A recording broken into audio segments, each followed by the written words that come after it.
probably have a legitimate 4 kids that will be drafted in the first and second round in the next 2 years. And, very big, physical, and fast. And last year we played them, ended up throwing 50 times because I think we were a little concerned with that defensive front trying to run the ball. Without giving away the whole state secrets, but do you have to take a similar approach this year?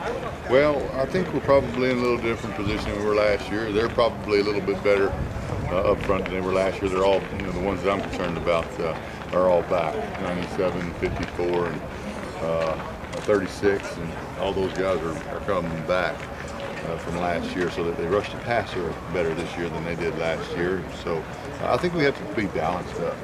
I think we can't go out there and get one-dimensional with the guys that we have. We have a lot of youngsters out at the wide-out spot, so for us to put the pressure on them wouldn't be the thing to do. So we're going to have to balance it up and come out of there about 50-50. With that said, though, you're going to have to throw the ball, right, with a lot of consistency, because they're one of the best run defenses in the country. Oh, they are. Their front seven is outstanding. So you're going to have to try to do some things to keep them off balance and throw it on first down some and keep them off of you. But we like to come out of there 50-50 on first down, come out of there 50-50 at the end of the game, both running back.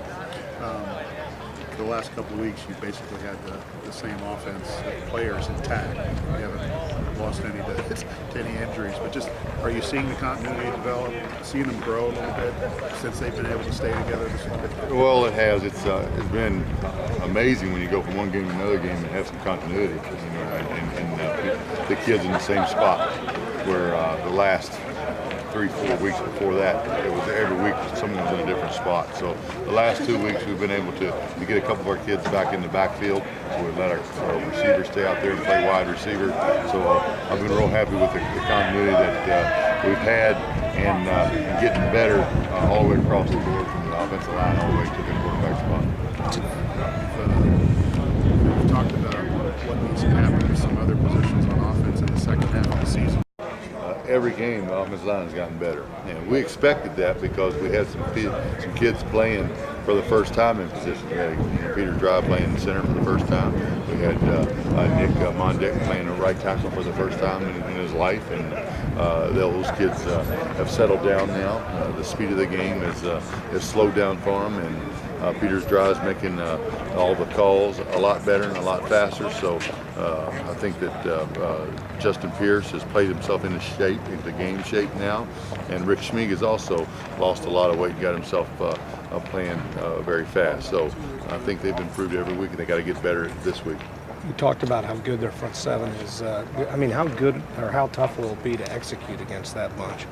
Well, it's everyone else has had a very difficult time. Wisconsin's one of the best offensive lines that I've seen on film in a long time, and they were in a battle up there. So they got after each other, and there was nothing given to Wisconsin. They earned every bit. They had right about 300 yards, and Wisconsin's been going about 450, so they held them to about 150 yards less than their norm. So we realized that they're going to be very stingy with yardage, and every yard is going to be critical for us. And needless to say, ball security, I would imagine, is huge, as always, but even more so going into a place like that. You can't give them a short field to work with, right? Well, I told the offensive football team today in the meeting that last year in the 10 major offensive categories, we were ahead in 8 of the 10 last year at this time offensively, but we were 1 and 5, and one of those 10 was turnovers. So that's a direct correlation of winning and losing